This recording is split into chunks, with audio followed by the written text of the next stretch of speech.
right now. Pittsburgh's best sports show is about to begin. Call us or tweet us. We've got things to talk about on the Ireland Contracting Nightly Sports Call. Good evening, everyone. This is Bob Pompeani here in the Fan Cave, and it's 412-575-2600. That's the number to reach us at the Ireland Contracting Nightly Sports Call. You could also do it on Twitter at KDPomp, at the Pony Express. Andrew Fillipponi up at 93.7 The Fan. On a busy hockey night, we're going to get to that in a second, but the big news today was the Pirates had a chance to go 10-2 and sweep Detroit. They had a tremendous start by Martin Perez, only to watch David Bednar continue to struggle. And then there was a story afterwards as he left the mound, chorus of boos, and you saw what Rowdy Telles came to his aid in there. Listen, people have a right to do whatever they do. They pay money to get into the game, Andrew. He knows he's a big boy. He's been around this a little bit. This is one of those no harm, no foul situations for me, and it's just, you know, people need to understand it's early in the season. That's the only thing I'll say about it.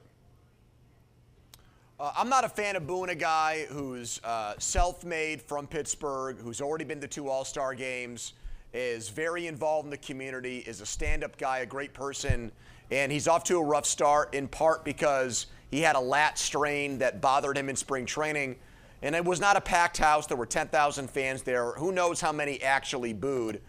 But I am with Telles in that it really, I didn't think was appropriate or necessary. I get it. Fans were ticked off how Bednar pitched and also how long Shelton left him in the game. But I think there's a better way to do that. You know, in St. Louis and Philadelphia, of all places, Bob, I'll go to Philly here. Trey Turner struggled last year. Not only just him, Bob, but you've had other guys. Even Ortiz has pitched well late in games. Hernandez had a save on opening day. Stratton had a save earlier this year. All these guys were available who did not pitch yesterday. And like you said, you're off on Wednesday. We've already seen Bednar struggle twice. As soon as he gives up the tying run in the 9th inning and there's no outs, there should have been a lefty and righty that got up immediately. Hernandez is a lefty, either Stratton or Chapman. Stratton as a right-handed pitcher. And let's give yourself a reason. Let's give yourself, in case there's another hit by pitch, which there was, or another hit, you've got somebody ready to go. It's not Bednar's first hiccup. He's already had 2 this year. He's not the same guy. I thought after the game, Bob, we talked to Greg Brown and then Bednar talked. I thought there might be an injury list IL trip in his future. Apparently there isn't. He should be moved down in the pecking order while he straightens things out. You have a great closer on your roster. Have Chapman pitch the 9th inning starting Thursday in Philadelphia and allow for Bednar to work out the kinks, Bob, in less important lower leverage situations. Yeah, that might be the way to go. But I'm certainly not going to give up on the guy. It's like a lot of closers, so you got to have a short memory. Well, what would you do if they got a save situation and a 1-run lead in Philly on Thursday? Who's getting the ball for you? It's going to be Chapman. I was telling people earlier tonight that's what I would do, and I wondered why he wasn't in there today. So yeah, for now, and that doesn't mean it's a permanent situation. But to your point, now how about going to Perez in the 9th inning? How about keeping Perez in the game? What's your thought on that? I wouldn't second guess that because I didn't at the time. I thought, okay, Bednar's your closer. You're getting 2-run lead. This guy's at 100 pitches. Not that that's, he's a veteran. He knows how to pitch. But I figured that's the perfect setup for David Bednar. He did not pitch yesterday. Why not put him out there today? And it just didn't work. And that's baseball sometimes. All right, Andrew, we're going to a lot of people want to talk, I can see on our lines. And we're also going to talk about an interesting night in hockey and what it means for the Penguins all coming up. This is the Ireland Contracting Nightly Sports Call. Andrew and I live right here on KDKA Plus and 93.7 The Fan. Your calls are rolling in next. Our GMC Sierra tweet of the night. This is it. Couple of Hall of Famers to be. Jim Leland this summer at the game today, watching with Sidney Crosby, who will be one of the slam dunkiest guys you're ever going to put in the Hall of Fame, given what he's done, and especially a 40-goal season at age 36. And he's pretty much put this team on his back to be where they are, which leads us into this, Andrew. The Penguins did not play tonight, but they watched Detroit, who they play next, lose at home. I watched that whole game, and I saw Charlie Lindgren was terrific in goal for Washington as they won that game 2-0. So the Capitals still alive. The Islanders beat the Rangers, and they got off to a quick 3-0 lead. So right now, third place in the Metro has the Islanders 87. Then it has the Capitals 85, the Penguins 84, Detroit 84 in the battle for the wild card. They got to win these 2 games head-to-head against the teams in their division, or in their conference, I should say.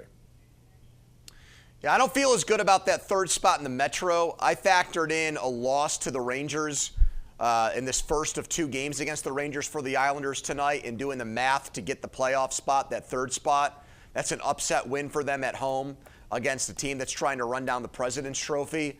So I think that makes it harder to catch them. Varlamov has been a big pickup for them off the bench for Sorokin, who struggled this year. At 35 years old, Varlamov was good again, only gave up power play goals in that game, Bob. And then you're dead on about Lindgren. 43 saves for Washington. Think about that. They gave up more than 40 shots to the Red Wings, and they won. And Alexander Ovechkin, his 30th goal, he has 22 goals in the last 32 games. He has come on like gangbusters. And we'll see with Washington. They have got a minus 40 goal differential, Bob. They have no business being in this playoff race. But teams like the Flyers have absolutely collapsed. And they've gotten a big jump from Ovechkin. And they've gotten great goaltending in Lindgren, much like the Penguins have with Ned in the last 15 games. Yeah, and by the way, Ovechkin got number 30. That's another 30-goal season for him. And we'll see what, Detroit had a lot of good opportunities. It's going to be a fun game, and it's going to be a playoff game coming up on Thursday. In the meantime, we have a lot of people want to talk baseball, so let's get to it, Andrew, beginning with our number 1 Cochrane Go One Better caller of the night. It's Ken in the North Hills. Hello, Ken. How are you? Good. Thank you for taking my call. What I wanted to basically observe is this mind virus that is infecting managers, the entire systemically. In 2000, there were 9,720 chances to have pitchers pitch a complete game during the course of a 162-game season with 30 teams. And in 2001, there were 197 complete games. Last year, there were 33. Right, and it's going to be fewer probably this year. Are they afraid that the arms are going to fall off, or is it because they have so much investment? It's a lot of things. We've had this conversation before. Today, you could have argued if you knew. Again, I'm not making this statement because I didn't think so at the time. I thought it was a perfect place for Bednar. He just didn't do what he was supposed to do, and that happens.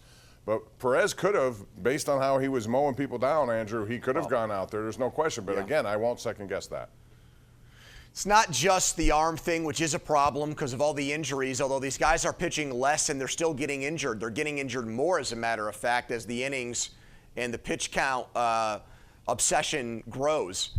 But it's also the data on how pitchers perform when they face a lineup a 3rd time or a 4th time in a game. And they usually fare much worse when hitters get a 3rd or 4th chance to see a pitcher. And that's why I kind of thought they were pushing their luck with Perez. I would have maybe pulled him after 7, Bob, for as good as he was. They stretch it out to 8. I'm with you. I would not have gone 9. The bullpen is supposed to be the strength of this team. And you had a lot of rested arms out there with the day off tomorrow. I've got no issue getting to this bullpen when a pitcher gives you 6 innings. Because they don't have great starting pitchers, although I agree with you, probably so far through the first 3 times through the rotation, Perez has looked the best. He has. All right, let's go to Nick in Center Township out in Beaver County. Hello, Nick. Hey, how you guys doing? Good. What's up? Hey, I just wanted to make a comment on the 9th inning today's game. I totally blame that loss on Shelton. Shelton blew that game today. Explain why. Managing. By going to Bednar or by not taking him out soon enough? Well, I'm not a Bednar fan, be honest with you, because he already got a blown save, and we had to go extra innings in that game and win it. But, I wouldn't have put him in. Anybody but him, but I'm not a big fan of him. But, Nick, you have a guy who you signed. He's a 2-time All-Star. I don't think you could just you can't just say, well, we're going to ignore him. They went to him. He didn't do it. I get it. Well, then put the blame on Sheldon again. Bednar hits a batter, walks a batter. Yeah. You got 2 on. Oh, there were times that he could have been taken out. I agree with you there, Nick. And maybe that was the criticism, if you're going to levy any here, Andrew, is the fact that he did not make a move as soon as he saw him struggling. Yes, there's no justification with a healthy bullpen and the arms you have out there for Bednar to face 7 hitters. And if you want to keep him out there for 3, he would have left in it. Someone else would have replaced him in a tie game. If you give him 2 more at-bats because there was a ground ball out and then another single, you have somebody who comes in and the Pirates are down 4-3 instead of 5-3. And we've already seen them erase 1-run deficits in the 9th inning. The second run, the insurance run, I thought was a big one. They were all given up by Bednar, And I thought there was no reason, given the arms you had available today, to leave him in the game that long. All right, back to the lines we go. Matt and Butler, you're up next right here on the Ireland Contracting Nightly Sports Call. Go ahead, Matt. Hey, guys. How are you? Good. Hey, Rowdy Telles made matters worse with his conversation afterwards. Where is he coming off to tell Pittsburgh fans what to do, what to say, and how to act? Take it home. He'll be here. He'll be gone in a year, and nobody will care. He made matters much worse. Well, I think he probably didn't view it that way as he was doing it. He probably thought, for whatever reason, this would be good for me to do. Maybe he thought he was going to, put himself in a good light for Pittsburgh fans. But You're right. I agree that he's the wrong person to do it. And quite frankly, nobody needed to do it. As I said before, Andrew, David Bednar's a big guy. He knows how this works. He was ready to answer any question. That's exactly right. Bednar was there to answer questions about why he was so bad again today. And some pitchers, after games like that, would be nowhere to be found. With the media in there after every game. This isn't the NFL where they're required to be in there. A lot of guys try to dodge the media, so I give him credit for facing the music. Bob, I wonder, where's Andrew McCutchen in that situation? If somebody's going to tell Pittsburgh fans how to act, you'd think it would be him, given the fact that he lives here and everything he's done for the city and everything he's done for the Pirates.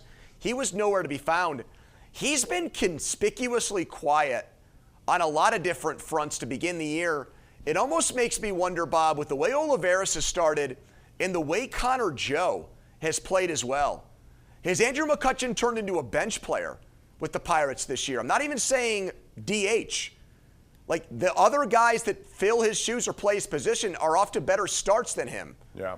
So I'm just thinking about that right now, 12 games into the season. I think you may see limited at bats. I think there are other guys on that team who probably are going to be better hitters given where he is. He needs to get that home run. He almost had it last night, number 300. But as far as going, I don't think he probably ever would have expected here in Game 12 that he needed to go and kind of go to David Bednar's aid. That probably, he wasn't probably expecting to do. He didn't think it was a big deal. He's been around long enough. But I think Telles, for whatever reason, I don't know if they're next to each other in the locker room or whatever, but he felt the need to do it. But I don't think it was necessary. Again, Bednar is a stand-up guy. He was there to answer questions, and it really didn't need to happen. All right, let's squeeze in one more before we go. It's John in Venetia. Hey, John, how are you? Hey, good evening, Bob and Andrew. Mm-hmm. I wanted to weigh in on the situation, and I actually agree with a few callers ago. I believe it was Nick blaming this loss on Shelty. I agree 100%. Andrew mentioned at the top of the show that Bednar, was injured most of spring training. He's still working his way into baseball shape. He's already blown 2 saves this season. Where's the rule that says that he's got to be a closer from day one? You can't have him come in a high-leverage situation. It was just a shame to waste that start from Perez today, especially when you have the Cuban Missile. He faced 2 batters yesterday, and they have a day off tomorrow. It's just ridiculous.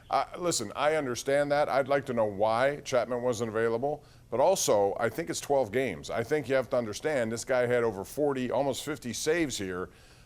You don't just shy away from people. If you're a manager, the last thing you want to do is do that, especially early in the season.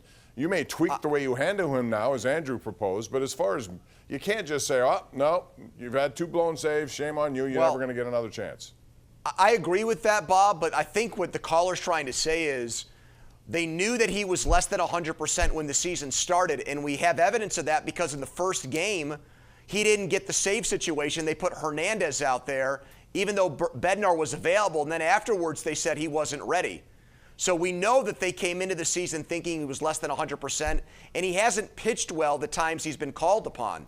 So I don't know what caused them after Game 1 to say, all right, let's immediately reinstall David Bednar as the closer. In my opinion, they should have worked him up to that point gradually and taken advantage of the fact that they had Aroldis Chapman out there.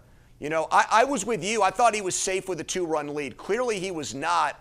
And now I think they have to change their plans and move him down in the pecking order and make him more of a middle reliever, Bob, until he figures it out. Yeah. The only thing I would say today, if you're going to blame Shelton. The only thing I would say was what I said before, which is I would Too have long. yanked him earlier when I saw he was struggling, and I didn't understand why Chapman wasn't available. Those are all the decisions managers have to make. We're due for a break. We'll take it, come back with more. This is the Ireland Contracting Nightly Sports Call. We're live here on KDKA Plus and 93.7 The Fan. Ken Rice standing by with a preview of the 11 o'clock news on KDKA. Ken. Hey, Bob. Tonight, state lawmakers are renewing a plea for approval of a merger of Washington Health System and UPMC, why they say that's crucial, plus why the Pittsburgh Public School District is suing Allegheny County. And what you can do with your Eclipse safety glasses now that the eclipse is behind us. I'll come up in a few minutes, Bob. See you in a few. All right, Ken, thanks very much. Tweet here from Penn's retweets. He said, regarding last night's sports call show, you and Pony were talking about the 2017-18 season. Offending teams are not allowed to take a timeout after an icing. I was trying to look that up today. I couldn't find out exactly, but apparently you're not allowed to take a timeout, to your point, Andrew, because a lot of people maybe thought you could take a timeout there, even though your team is gassed. Real quick, Tyler Glasnow, did you see him tonight? 7 innings, 14 strikeouts, no walks. Yeah, oh my goodness. He's pitching like a Dodgers ace. And that's what they do, Bob. They don't. They just pay for their guys. They give them a lot of money, and they pitch well. $125 million. He's really discovered himself ever since he left Pittsburgh. It's stunning, and it's very disappointing because that guy had an arm, and he's gotten his control. Bob, who's winning the Masters? Brian Harmon. Mark it down. Good night. We'll see you guys tomorrow.